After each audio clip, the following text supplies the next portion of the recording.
Assalamualaikum warahmatullahi wabarakatuh. Semoga hari ini keberadaan seluruh sahabat-sahabatku di tanah air tercinta dimanapun Anda berada senantiasa dalam lindungan Allah yang Maha Esa.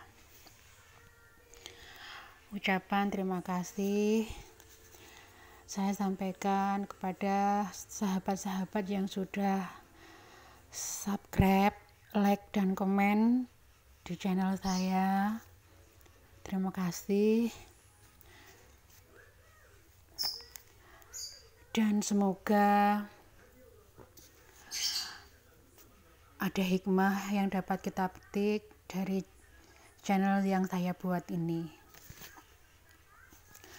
Dan untuk kesempatan hari ini saya akan menceritakan kisah misteri nyata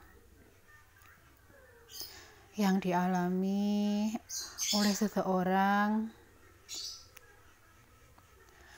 yang nantinya dalam alur cerita seperti biasanya saya akan menjadi orang tersebut atau tokoh tersebut untuk mempermudah alur cerita yang saya sampaikan supaya sahabat-sahabat mudah mencerna alur cerita yang saya ceritakan.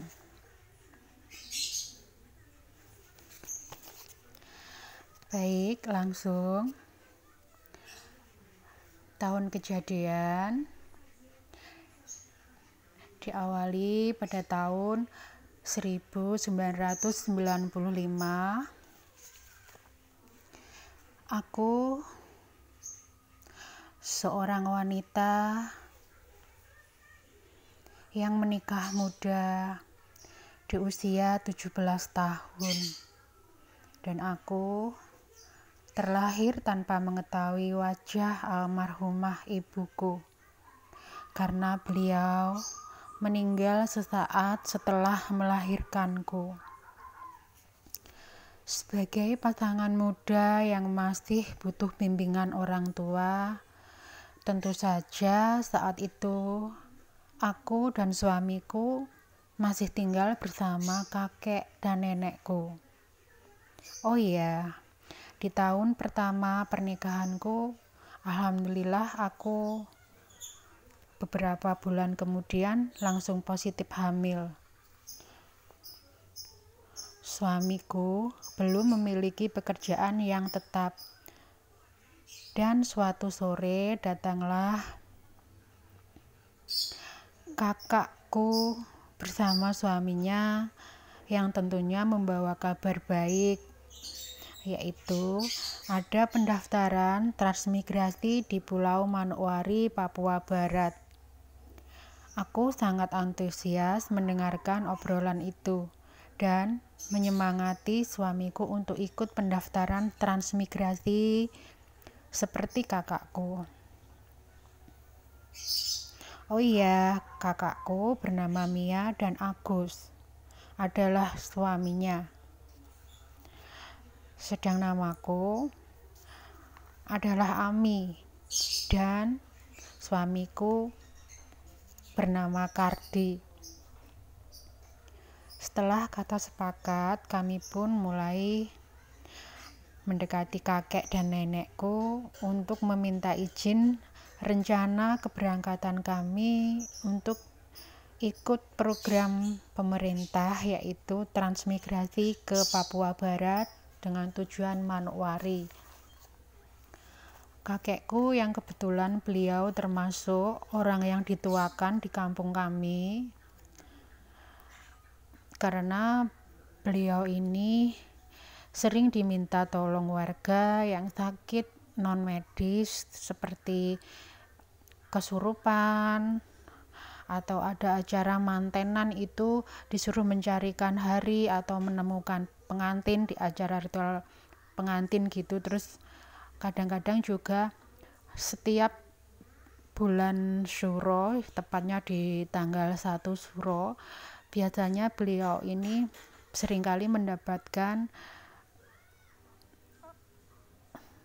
beberapa pusaka yang maksudnya keris gitu, keris pusaka yang memang diantar beberapa orang untuk dipercayakan kepada kakek saya dan dicuci sama kakek saya. Intinya beliau adalah seseorang yang dituakan di kampung kami.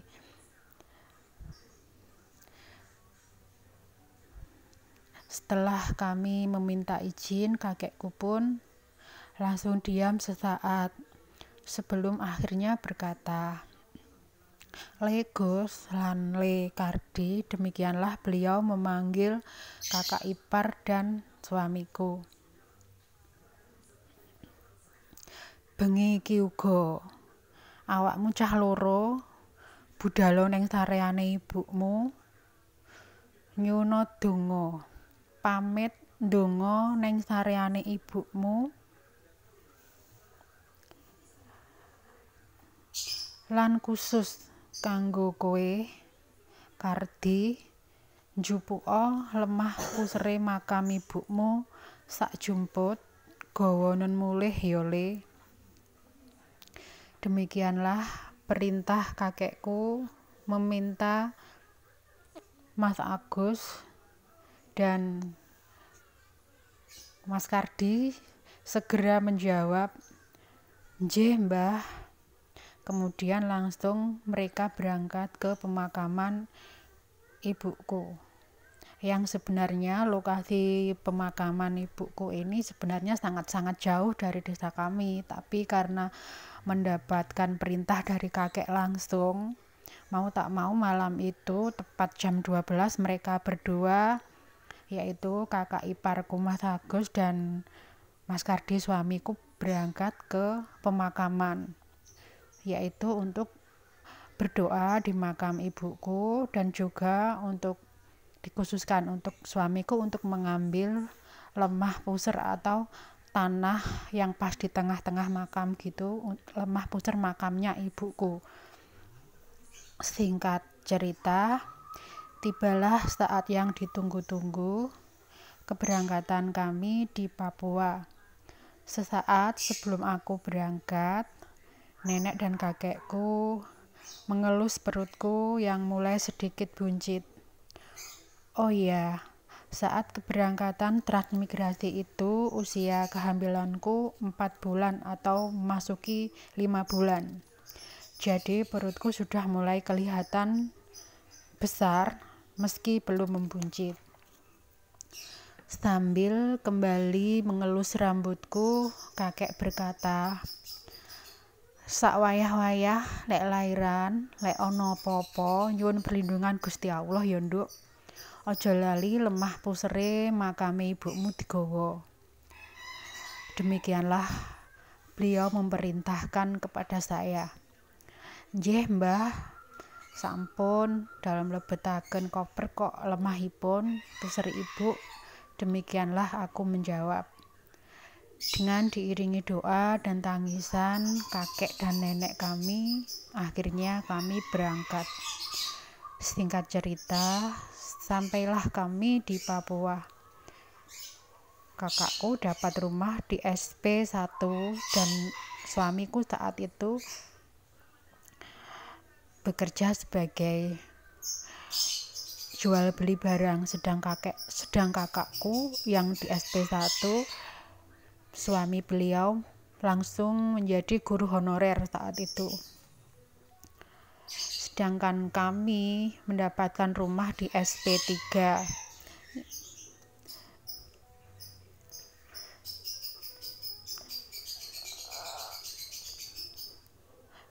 Dan di tahun 1995 masih jarang HP. Akhirnya kami pun berkomunikasi dengan kakek dan nenekku di Pulau Jawa hanya menggunakan surat ya, waktu itu menulis surat yang kami kirimkan ke kantor pos. Dan 4 bulan kemudian saya tinggal di Papua atau tepatnya di Desa Bintuni, Manokwari. Kami pun di sini sudah mulai akrab dengan tetangga satu sama lain, meskipun kami terdiri dari beberapa suku, bahasa maupun tradisi yang berbeda, tetapi kami di sini alhamdulillah bisa menyatu. Jadi rasa Bhinneka Tunggal Ikaan itu bisa nyatu banget, nggak ada perbedaan. Dan alhamdulillah kami kerasan ya di Papua itu.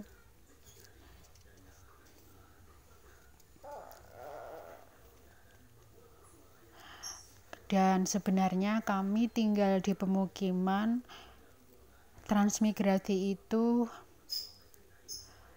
masih sepi, dalam arti berupa hutan yang dibuka sama pemerintah dijadikan pemukiman. Kemudian di situ kami seperti membuat desa gitu ya, desa baru gitu. Jadi ada beberapa ratus kakak yang tinggal di situ. Kemudian warganya itu terdiri dari seluruh penduduk Indonesia, jadi dari Pulau Jawa, Sumatera, NTB, penduduk lokal Papua asli, dari Sulawesi, pokok intinya dari seluruh tanah air Indonesia, seperti itu ya.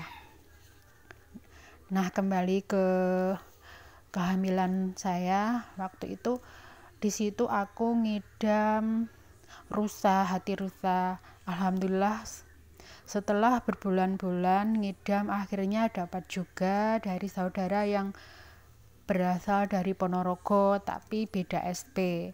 Dan sesuai perhitungan bulan, ketika kehamilanku menginjak usia 9 bulan, aku mulai merasakan capek-capek dan susah tidur. Sampai di suatu hari sekitar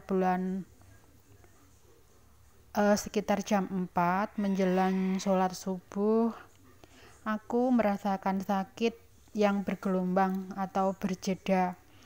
Hilang, timbul sakit yang tak terperi.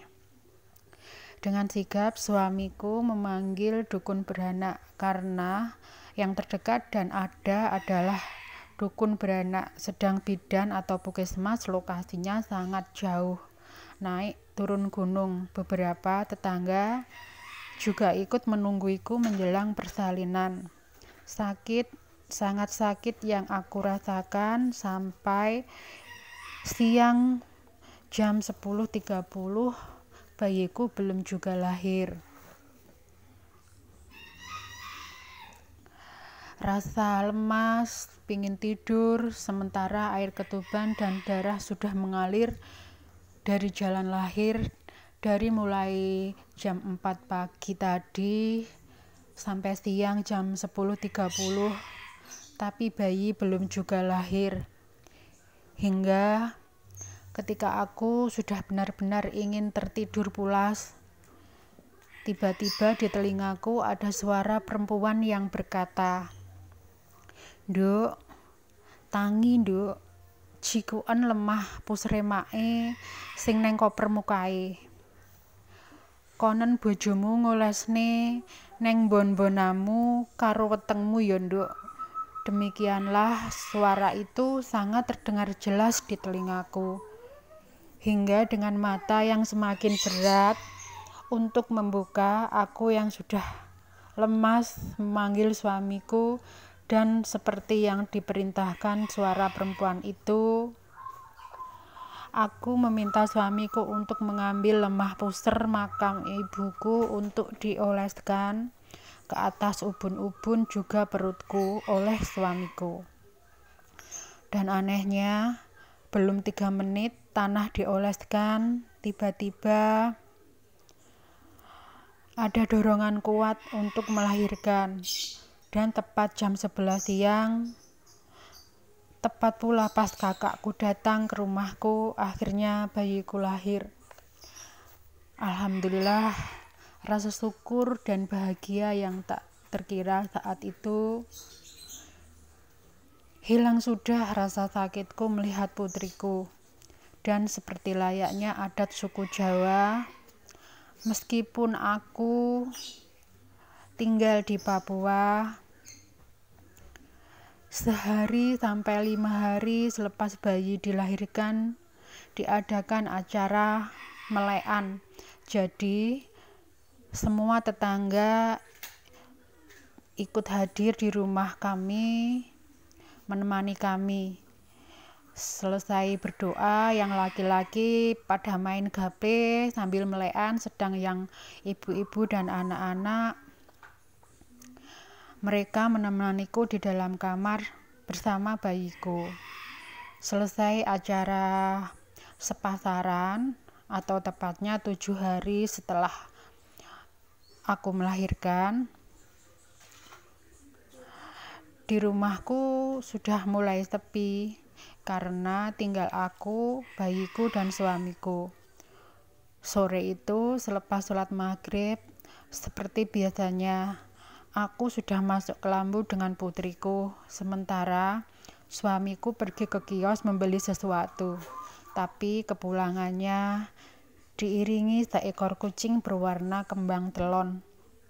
Tapi tiba-tiba bayiku menangis keras, histeris, tak bisa ku tenangkan.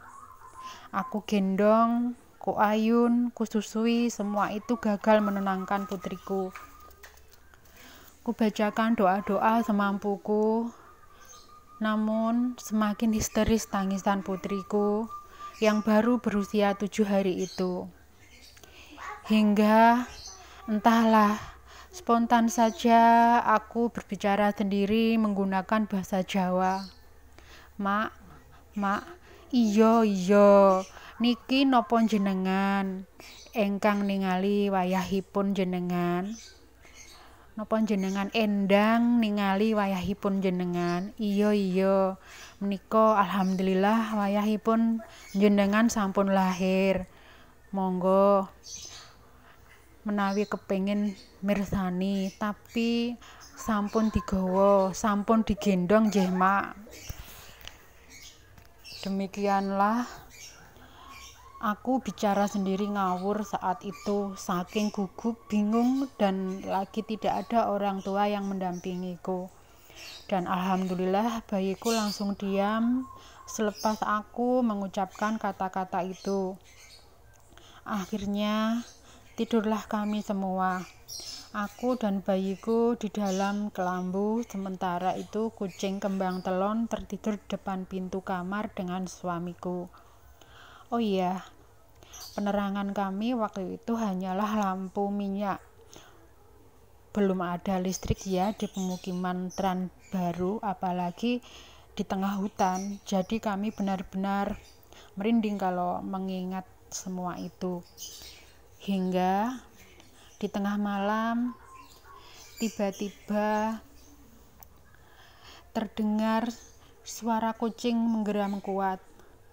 Aku yang terjaga karena dibangunkan suamiku, karena di dekat suamiku ada seekor ular kobra yang berusaha masuk ke dalam kelambu, dan suamiku segera menghadang ular itu biar tidak masuk ke kelambu, sedang kucing itu segera menyerang ular. Kucing itu menyerang ular tadi yang berusaha masuk ke dalam kelambu. Dan di dalam kelambu aku dan bayiku langsung berdiri, ku gendong bayiku, ku peluk erat sambil memandang waspada tiap-tiap pergerakan ular dan kucing yang sedang berkelahi di depanku. Namun anehnya kucing itu tidak digigit sama ular. Selesai berkelahi, kucing itu duduk waspada mendekati kelambu seolah ingin mengamankanku. Namun anehnya, ular kobra yang masih berdiri di lantai tiba-tiba menyemburkan busa di lantai. Setelah itu pergi keluar kamar dengan sendirinya. Demikianlah cerita misteri nyata yang saya sampaikan kali ini. Semoga bermanfaat, dan untuk yang belum subscribe, di-sub, like, dan komen ya, supaya tidak ketinggalan tiap kali saya update cerita terbaru. Dan mohon maaf bila ada salah-salah kata dalam penyampaian. Wassalamualaikum warahmatullahi wabarakatuh.